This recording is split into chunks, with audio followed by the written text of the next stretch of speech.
संजीव अपने दोस्तों राघव और प्रतीक के साथ बियर बार में बैठकर बियर पी रहा था।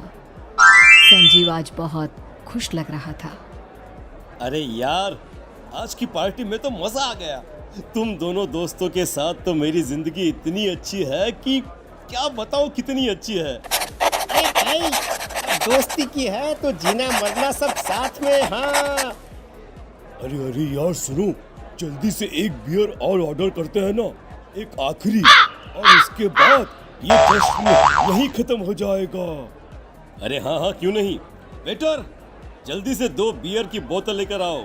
आज मेरे दोस्तों को जश्न मनाना है, क्यों? इतने में वहां पर एक बहुत सुंदर लड़की छोटे छोटे कपड़े पहनकर हाथ में बियर की बोतल लेकर उसके पास आती है। ये लीजिए, आपने बियर ऑर्डर की थी ना, मैं लेकर आ गई।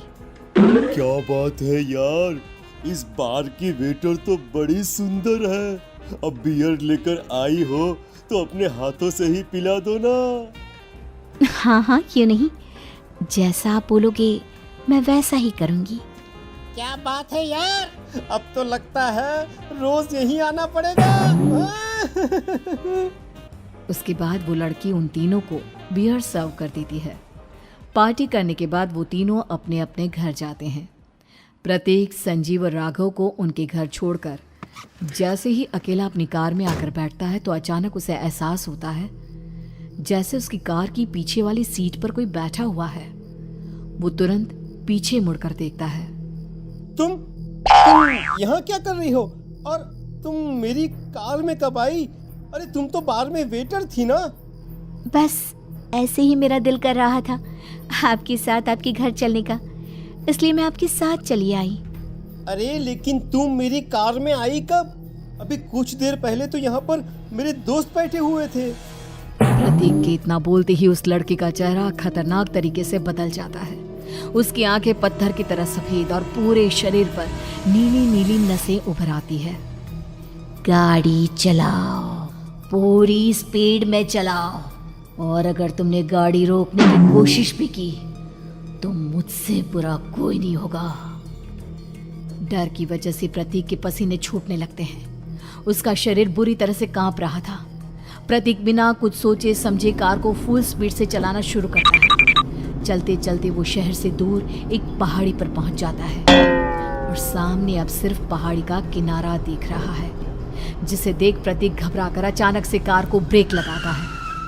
देखो देखो देखो देखो, मुझे छोड़ दो मुझे। अगर अगर अगर मैंने गाड़ी जरा सी भी आगे बढ़ाई तो हम दोनों नीचे गिरकर मर जाएंगे। ये तो तुम्हें पहले सोचना चाहिए था ना। अब कुछ नहीं हो सकता।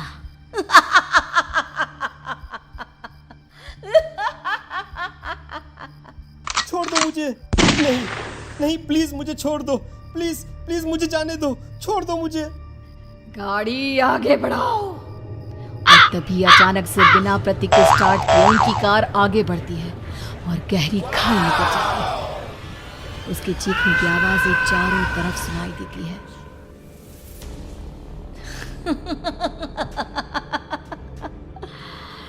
तुझे मारकर मेरे कलेजे में जल रही आग को थोड़ी शांति तो मिल गई, लेकिन अभी ये कहानी खत्म नहीं हुई।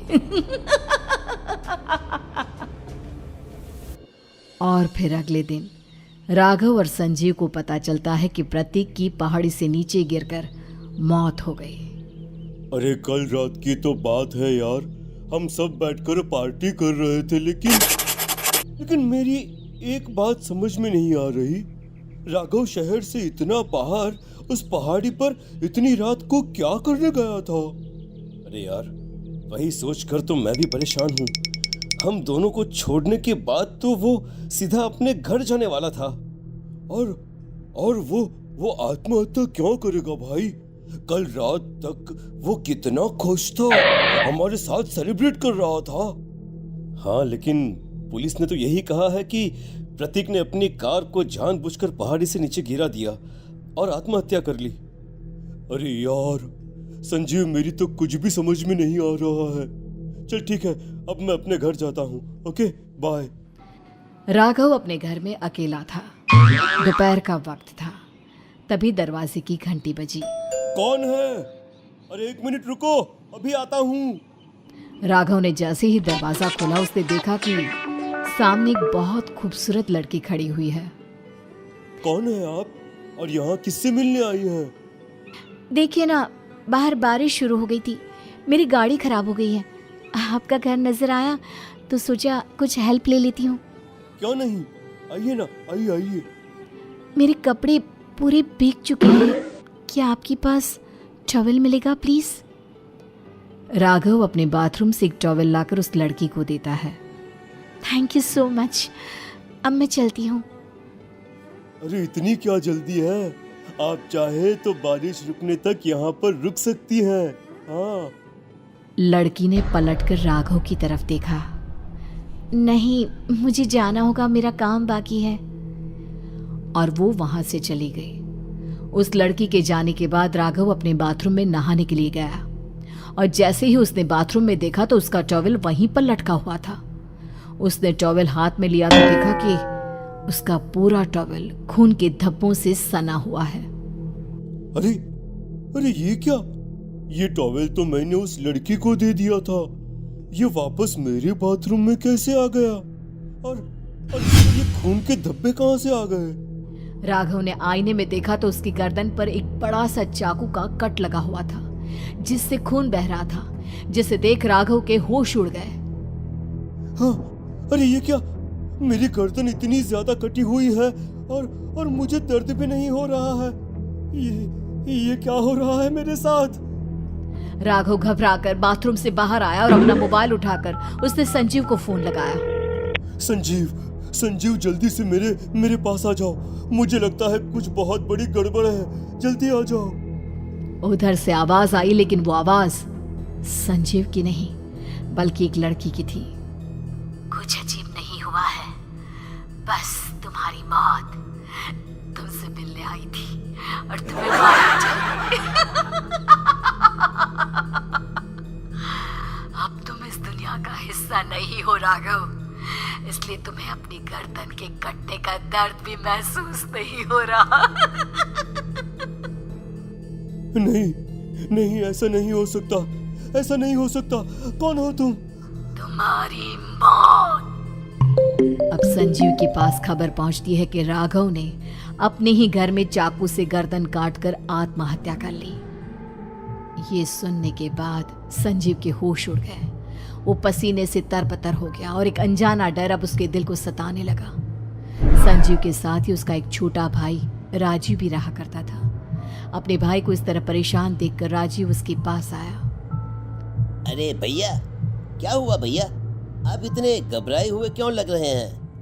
प्रतीक और राघव की मौत, मेरा मतलब मेरी कुछ समझ में नहीं आ रहा भाई। अचानक से मेरे दोनों दोस्तों ने आत्महत्या क्यों कर ली? अरे वो तो मेरी भी समझ में नहीं आ रहा है भैया। हाँ, हो सकता है कि कोई परेशानी होगी और इसीलिए उन्होंने ऐसा किया होगा। हाँ, लेकिन दोनों की जिंदगी में एक साथ परेशानी और दोनों का इतनी खतरनाक तरीके से आत्महत्या करना, कहीं ऐसा तो नहीं मैं भी मर जाऊंगा? आप ऐसी बातें क्यों कर रहे हैं भैया? वैसे ही मैं इतना परेशान हूँ। जब से अंजलि ने मेरा साथ छोड़ा है तब से सब कुछ बहुत अजीब सा हो गया है। रोज रात को डरावने सपने आते हैं। ऐसा लगता है जैसे अंजलि बार बार मेरे सपनों में आकर मुझे डराने की कोशिश करती है। अंजलि का नाम सुनते ही संजीव की आंखें फट गई और उसके गले में आवाज अटक गई। उसके चेहरे पर घबराहट साफ नजर आ रही थी। कौन थी वो लड़की जिसने प्रतीक और राघव को आत्महत्या की आड़ में मौत के घाट उतार दिया? और कौन थी अंजलि?